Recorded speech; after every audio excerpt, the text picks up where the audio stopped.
Start with a unit. Start with a unit. Yeah, if you can't afford a house, because houses are quite expensive now, start with a unit just to get your foot in the door. That first one's always the hardest one. And if you keep putting it off,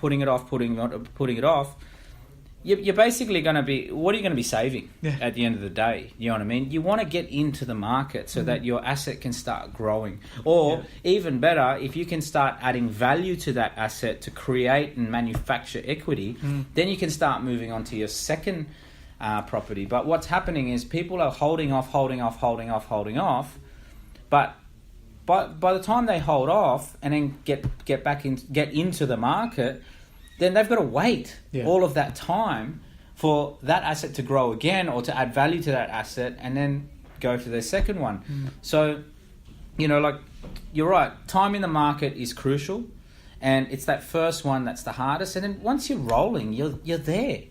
You're going hard. You know what I mean? Like, you can sit back and go, you know what?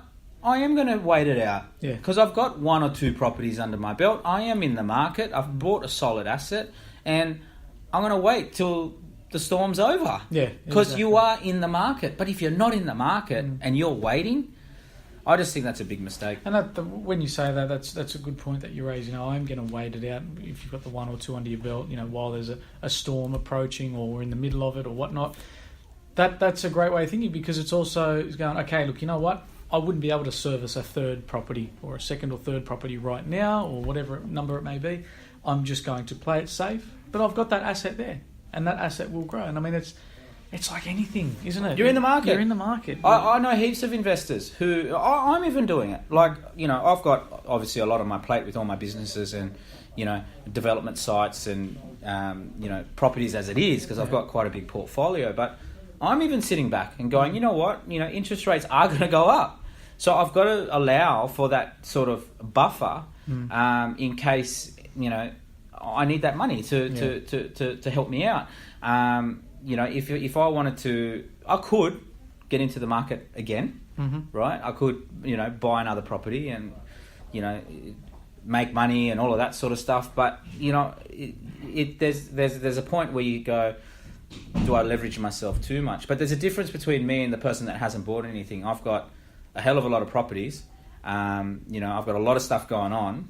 I'm in different markets. Yep. And I can afford to have that luxury to sit back and say, you know what, I'm going to wait till maybe a better deal comes up in the next year. Because it's still generating you income as well. It's generating me income. I'm busy. I've got a lot going on. They're still appreciating in value, even though the market's slowing down. So I'm in the market. It's a different story. I'm at a different stage of my investing career. But for those people that haven't got into the market yet, please consider getting into the market. Do the right education. Don't buy anything, obviously.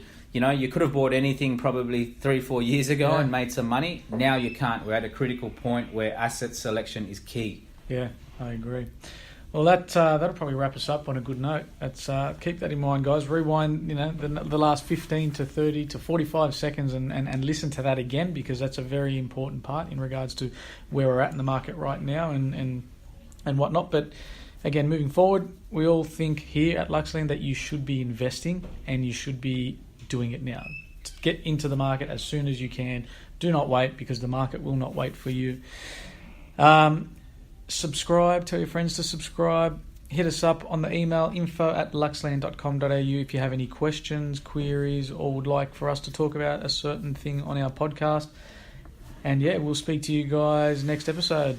See you guys. See ya.